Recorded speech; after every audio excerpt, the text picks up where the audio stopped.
muito tempo, o mundo que vocês conhecem esteve à beira da ruína.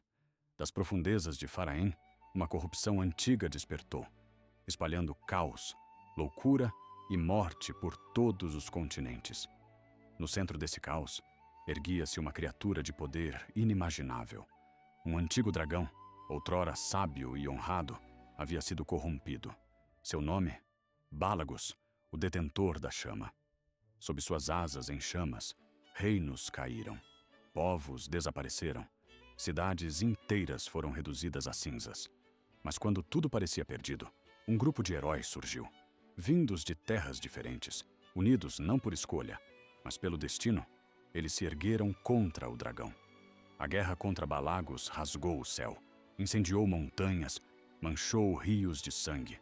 E ao final, em um sacrifício que ecoaria pelos séculos, o dragão foi derrotado.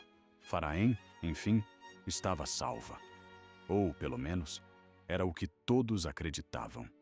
Pois entre esses heróis, havia um cuja alma começou a se perder. Seduzido não apenas pelo poder da espada, mas pelo poder da carne, pela força, pela ambição, pela promessa de divindade. Sua mente foi lentamente corrompida. O mesmo sussurro que queimara Bálagos agora falava dentro dele. Quando seus companheiros perceberam, já era tarde demais. Ele já não era o herói que lutara ao lado deles. Não era mais um salvador. Era a própria corrupção, caminhando em forma mortal. E assim, com o peso da culpa pesando em seus corações, seus próprios amigos se voltaram contra ele. Lutaram não contra um inimigo, mas contra o irmão que haviam amado. Incapazes de matá-lo, encontraram outro caminho. Selaram-no. 6 selos foram espalhados pelo mundo. 6 feridas abertas em Faraém, onde o sofrimento dele ecoaria pela eternidade. Preso, esquecido, temido. 30 anos se passaram. Crianças cresceram, ouvindo essa história como lenda. Heróis foram transformados em estátuas, canções e mentiras convenientes. Esta é a história que vocês conheciam até agora. A queda de Bálagos, o detentor da chama, o surgimento de um herói e sua prisão como um monstro. Mas Faraém é maior do que qualquer lenda. E hoje, vocês vão conhecer o mundo que herdaram dessas escolhas. Fala pessoal, tudo bem? Aqui é o Luan, criador do Mundo de Faraém. Eu quero contar um pouco para vocês sobre esse mundo e as riquezas que existem nele. Faraém é um mundo que surgiu há muito tempo atrás através da guerra entre 4 entidades irmãs, e uma delas foi banida. O nome dela é Caos, e hoje em dia ela vaga em várias formas pelo mundo de Faraém, plantando as suas sementes de corrupção.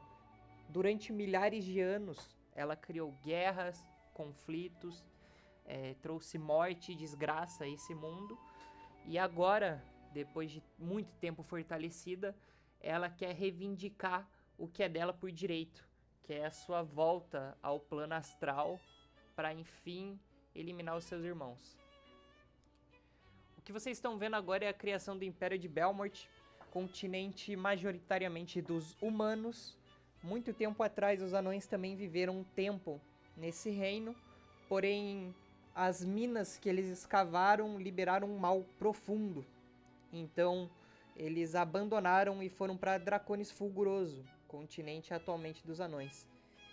Isso já faz milhares de anos, tá bom? A criação desse mundo eu fiz baseada e pensando em um mundo rico, onde os jogadores podem explorar muita coisa ou não. Eles vão ter diversas one-shots com histórias, lendas, enfrentar vários bosses do D&D. Então essa é uma campanha muito longa, que talvez dure 2 a 3 anos, dependendo dos jogadores. Talvez até saia alguns jogadores entre novas pessoas. Então isso depende muito de quem está jogando e do entusiasmo em descobrir o mundo e suas lendas. Eu dediquei muito tempo, coloquei muito carinho nesses mapas, nessas histórias, em cada cidade. E eu espero que os jogadores se divirtam e tenham também esse mesmo carinho que eu tive com a criação do mapa, eles tenham com esse mundo, né? Belmort vai ser o maior continente desse planeta. E eu preparei já algumas one-shots que são as principais. Os jogadores agora partem uma missão de recuperar 4 itens perdidos das entidades. E esses itens podem ferir caos. Mas eles ainda não sabem quem é esse caos ou qual é a sua forma. E acredito que eles vão descobrir em breve, isso vai ser muito legal.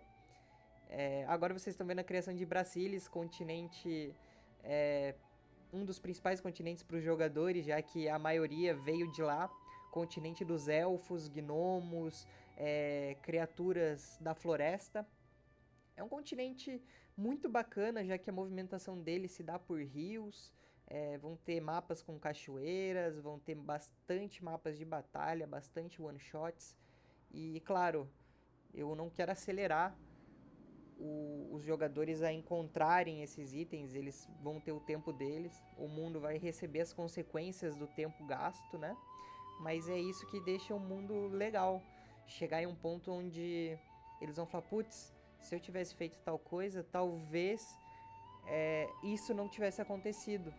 Então, falando off-screen, eu vou continuar criando conflitos off-screen. Então, o mundo é vivo, ele continua vivendo. Talvez cidades entrem em guerras, talvez eles possam parar essas guerras.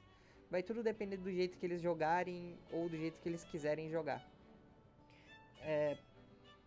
Pensando um pouco em criação de mundo, eu comecei criando o macro e depois fui pro micro, que acabou gerando esse mundo complexo que ainda está em criação. Mas é super importante para mim que esse mundo ele seja extremamente agraciado pela presença dos jogadores, que eles sejam realmente, se tornem lendas ou não, isso vai depender deles, mas que eles saibam que as escolhas têm consequências assim como a vida real.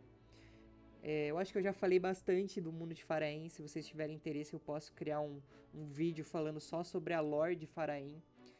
E espero que vocês tenham gostado. E muito obrigado, viu?